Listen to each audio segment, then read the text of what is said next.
Hello everyone, welcome back to Biology Hub. So today I am going to explain transcription.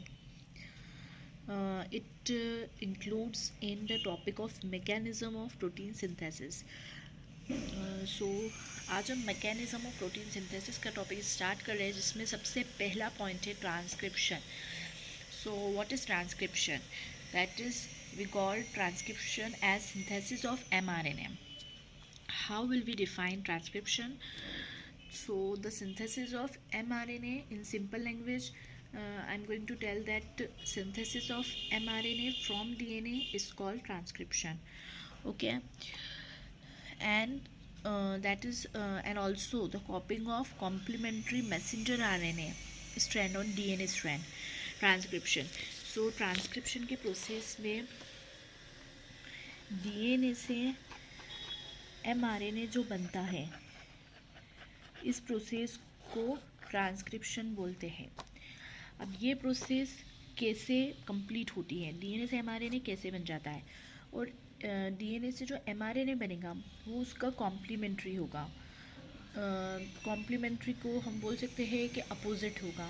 जो DNA पे जो amino acids हो गए mRNA पे वो उसके अपोजिट हो गए.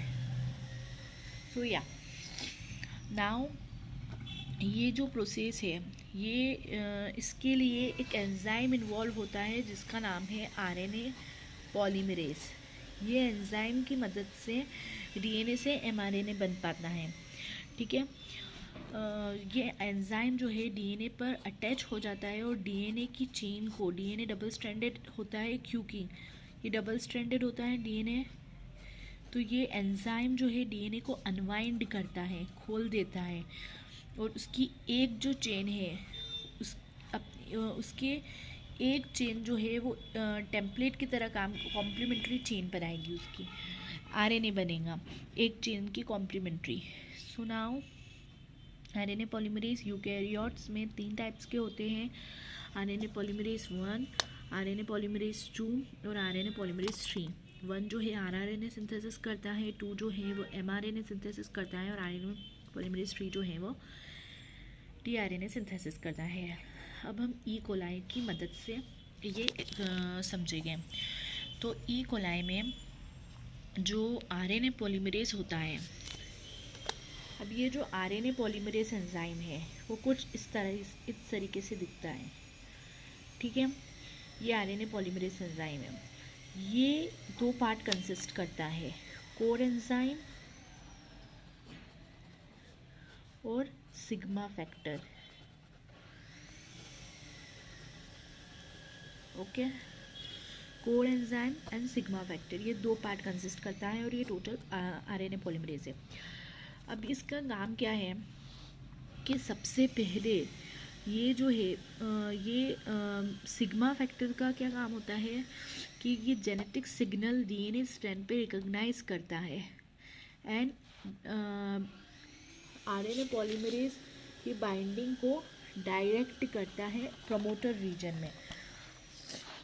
मतलब आरएनए पॉलीमरेज को सिग्मा फैक्टर क्या मदद करेगा, ये जो डीएनए होता है इनिशिएशन कोडान, उसका मतलब स्टार्टिंग कहाँ से करनी है उसको रिकॉग्नाइज करके उस पर अटैच करवाएगा. ये आरएनए पॉलीमरेज यहाँ आके अटैच हो गया. ठीक है, इनिशिएशन पॉइंट पर. फिर ये एक बार अटैच करवा देगा जब सिग्मा फैक्टर, तो उस जगह से सिग्मा फैक्टर जो है वो डीअटैच हो जाएगा. यहाँ पर सिर्फ कोर एंजाइम ही रहेगा और ये सिग्मा फैक्टर से डीअटैच हो गई, एक बार इसकी अटैचमेंट हो जाएगी. अब क्या होगा कि आरएनए इनिशिएशन हो जाएगा तो सिग्मा फैक्टर डिसएसोसिएट हो जाएगा और कोर एंजाइम जो है उसका काम क्या होगा कि डीएनए की चेन को अनवाइंड करती जाएगी. ये फर्स्ट स्टेप. सेकंड स्टेप, ये यहाँ पर डीएनए की चेन खुलती जाएगी और ये जो है वो एमआरएनए का सिंथेसिस करती जाएगी. जैसे जैसे आगे बढ़ती जाएगी एमआरएनए की चेन एलोंगेट होती जाएगी.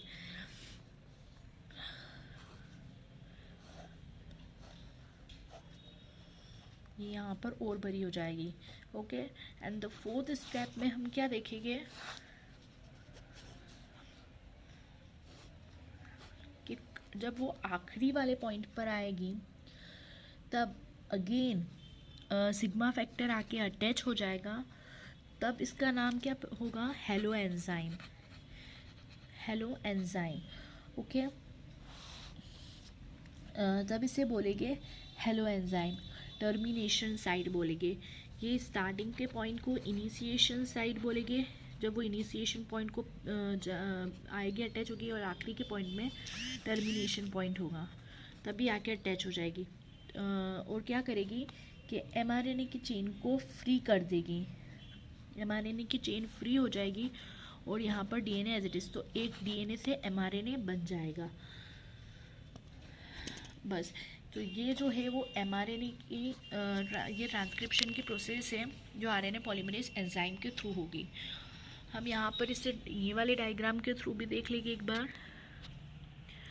जैसे मैंने समझाया वैसे ही दे रखा है, आरएनए पॉलीमरेज से ही ये total core enzyme sigma factor या इनिशिएशन पॉइंट पे अटैच हो गया, यहाँ पे एमआरएनए की चेन बन रही है, सिग्मा फैक्टर डिसोसिएट हो जाएगा और ये एमआरएनए की चेन एलोंगेट हो जाएगी और टर्मिनेशन पॉइंट पे अगेन ये सिग्मा फैक्टर जुड़ जाए, सिग्मा फैक्टर नहीं फिर उसे रो फैक्टर बोलेंगे, और ये टर्मिनेशन साइड पर और आरएनए की चेन ग्रो होगी।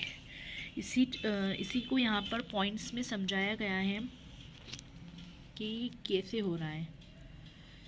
अब एक बात और है कि ट्रांसक्रिप्शन के प्रोसेस में जैसे मैंने पहले बोला था कि वो कॉम्प्लीमेंट्री चेन बनाएगा, यानी हर एडिनोसाइन, अगर डीएनए पर ये स्ट्रैंड एडिनोसाइन है तो इधर एमआरएनए क्या पिकअप करेगा एडिनोसाइन के लिए,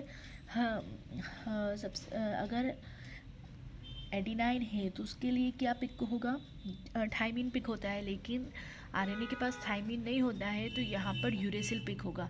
हर साइटोसिन के लिए जो है वो ग्वानिन होता है और ग्वानिन के लिए साइटोसिन आएगा, और थाइमिन के लिए हर डीएनए के थाइमिन के लिए आरएनए एडिनाइन लेगा।